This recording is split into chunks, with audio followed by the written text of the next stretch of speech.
नमस्कार, मैं हूं ब्रिज द्विवेदी। एग्रीमीटर में आप सभी का स्वागत है। आज के एग्रीमीटर में हम जीरा और धनिया पर चर्चा करेंगे। जीरा और धनिया पर विस्तार से बातचीत करने के लिए हमारे साथ जुड़ रहे केडिया एडवाइजरी के डायरेक्टर अजय केडिया जी। अजय सर, बहुत बहुत स्वागत है आपका द बोनस में। बहुत बहुत धन्यवाद ब्रिज, मुझे बुलाने के लिए। सर, आज के शो में हम लोग देखिए जीरा और धनिया पर बातचीत करेंगे। जीरे से शुरुआत करते हैं। गुजरात में जीरे की मौजूदा खेती में पिछले साल से देखा जाए तो पीछे चल रही है। बुआई घटने की वजह आप क्या देख रहे हैं सर? देखिए, कभी भी इम्पोर्टेंट होता है प्राइसिंग। नो डाउट, अगर हम पिछले एक साल का अगर प्राइस आउटलुक देखते हैं तो डेफिनेटली जीरे के अंदर हमने जनवरी से पिछले एक साल में 17% की तेजी देखी है। और माफ कीजिए, जीरे के अंदर 2.5% की तेजी देखी है। कारण ये था कि हमारे पास काफी अच्छा माल था और हमने 2 साल पहले देखा कि भाव बड़ी तेजी आने की वजह से सोइंग भी बहुत ज्यादा थी, जिसकी वजह से जो फार्मर का रुझान था वो जीरे की तरफ इतना ज्यादा नहीं है, ना ट्रेडर्स का बना है।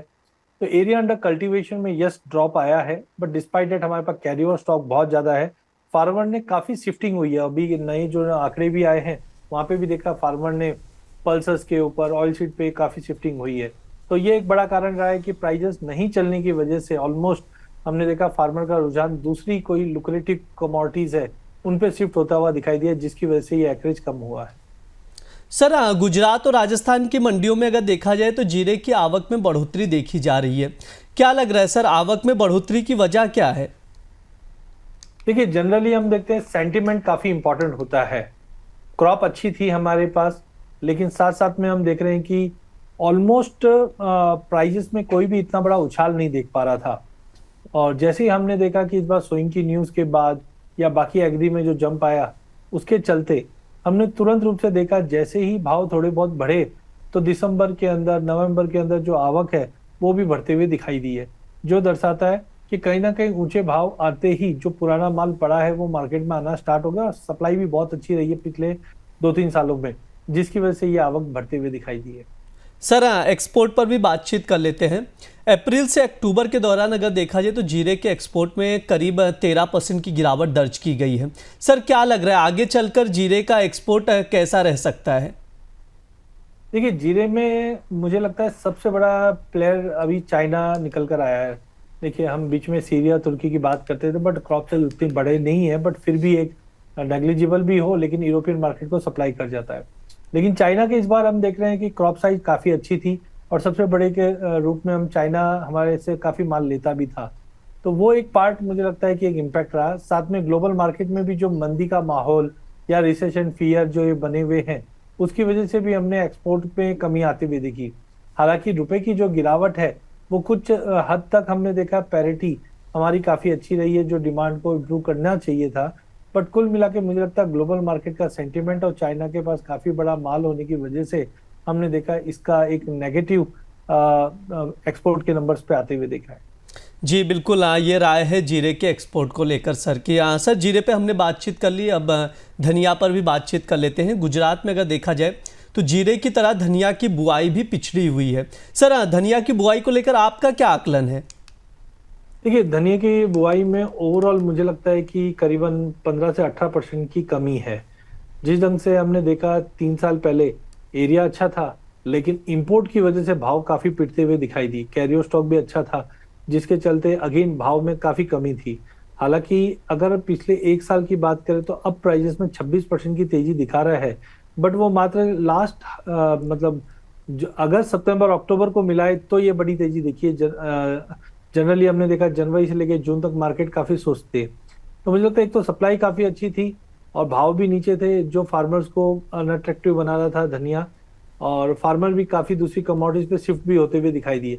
सेकेंडली, इस बार मौसम का विकार काफी ज्यादा रहने वाला है और जीरा और धनिया ये दोनों ही सेंसिटिव क्रॉप के अंदर आते हैं, जिसके चलते भी हमने देखा कि चाहे गेहूं हो, चाहे चना हो, राइडा हो, इन सब पे फार्मर का शिफ्टिंग ज्यादा हुआ है। तो एक कारण ये भी था जिसकी वजह से हमने धनिया के अंदर भी एरिया अंडर कल्टीवेशन में ड्रॉप देखी। सर, सप्लाई के आंकड़े क्या कह रहे हैं? मौजूदा समय में धनिया की सप्लाई की क्या स्थिति है? देखिए, प्रोडक्शन में मुझे ध्यान आ रहा है कि 22-23 के अंदर हमने देखा था कि करीबन 2,25,000 के आसपास का क्रॉप साइज था। उसके बाद कंसिस्टेंटली पिछले 2 साल के अंदर हमने प्रोडक्शन देखा 1,10 1,10 का। हमारा जो कंजम्पशन है वो करीबन डेढ़ के आसपास का है, 1.5 करोड़ के आसपास का है। उसकी वजह से मुझे लगता है इस बार जो कैरी ओवर में जाने वाला है वो सबसे लोवेस्ट है। अभी माना जाता है करीबन 25 से 30 लाख बोरी का स्टॉक होगा 1 मार्च के आसपास से।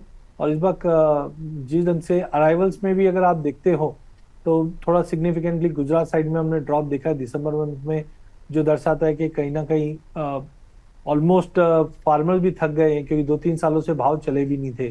तो ऑलमोस्ट मुझे लगता है आवक के अंदर भी ड्रॉप है, तो कैरी ओवर स्टॉक बहुत ही नेग्लिजिबल रहेगा मार्केट में। और ये एक सबसे बड़ा का, हाँ जीरे में राजस्थान में ठीक है, हमने थोड़े अराइवल जरूर बढ़ते हुए देखे हैं, लेकिन ओवरऑल अगर हम कंपेयर करते हैं तो अराइवल में भी कमी है, जो दर्शाता है कि बैलेंस शीट बहुत टाइट होने जा रही है इस बार। सर धनिया के एक्सपोर्ट के आंकड़ों पर भी अगर डाला जाए नज़र तो धनिया के एक्सपोर्ट में 8% से ज़्यादा की बढ़ोतरी देखी जा रही है। क्या लग रहा है सर आगे एक्सपोर्ट डिमांड कैसी रह सकती है? देखिए ग्लोबल मार्केट में अनसर्टेनिटी है, उसकी वजह से इम्पैक्ट जरूर रहेगा। लेकिन देखिए 2-3 साल पहले हमने देखा था रोमानिया बल्गेरिया का धनिया मार्केट में अवेलेबल रहता था। इनफैक्ट कल परसों ही मेरा नेपाल से बात हो रहा था, तो नेपाल में भी काफी कस्टमर है वो बोल रहे कि हम लोग रशियन कोरिएंडर ही रखते थे, बट इस बार क्या हो रहा है, एक तो कॉस्टिंग प्लस जो अवेलेबिलिटी, क्योंकि हमने रोमानिया बल्गेरिया में भी देखा है एक वहाँ पे वॉर जो सिचुएशन चल रही है उसकी वजह से ना वहाँ पे जो फोकस पॉइंट है वो ग्रेन्स के ऊपर ज्यादा है। सेकेंडली मौसम का विकार की वजह से भी वहाँ पे इस बार क्रॉप साइज बहुत कम रहेगी, तो कहीं ना कहीं इसका जो डिपेंडेंसी रहेगी डिमांड की वो इंडिया के पास ही रहेगी। हाँ अप्रैल से अक्टूबर तक में अगर हम देखें तो डिक्लाइन देखा है YOY, फिर बाद में थोड़ा बहुत इजाफा भी हमने एक्सपोर्ट्स के अंदर देखा है। बट ओवरऑल मुझे लगता है कि यस अगर मार्केट में माल चाहिए तो इंडिया के पास ही रहेगा, तो धीरे धीरे इंप्रूवमेंट हम देखेंगे एक्सपोर्ट्स के अंदर भी। रुपए की गिरावट है वो भी सपोर्ट करते हुए दिखाई देगी। सामने रमजान है, तो रमजान की डिमांड से मुझे लगता है कि ये हफ्ते से ही स्टार्ट हो जानी चाहिए, क्योंकि पहले तो हॉलिडे मूड था और अब यहाँ से चलेगा। तो मुझे लगता है कि जो जनवरी फरवरी की अगर हम देखेंगे एक्सपोर्ट, तो यहाँ पे बहुत अच्छी ऑर्डर बुक्स मिलनी चाहिए।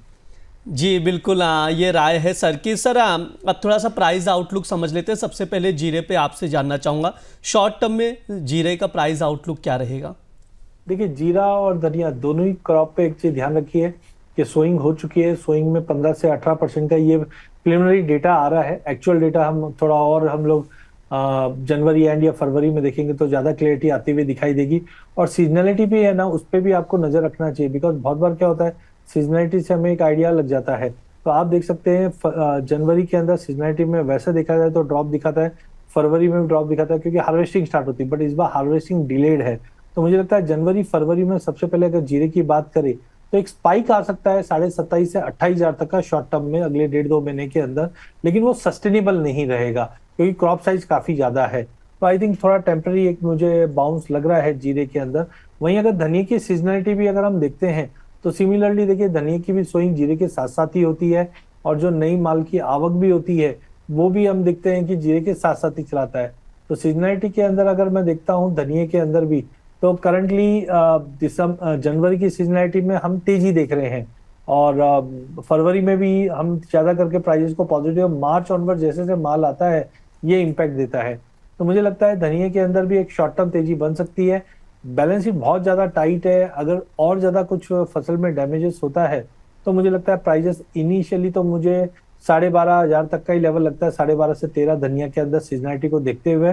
लेकिन हाँ ध्यान रखिए इस बार आवक जब आएगी तो थोड़ा प्रेशर जरूर बनेगा, बट कुल मिला के दोनों कमोडिटी में धनिया ज्यादा स्ट्रांग दिखाई दे रहा है जीरे के मुकाबले। जी बिल्कुल, धनिया ज़्यादा स्ट्रॉन्ग दिख रहा है जीरे के मुकाबले, ये सर की राय है।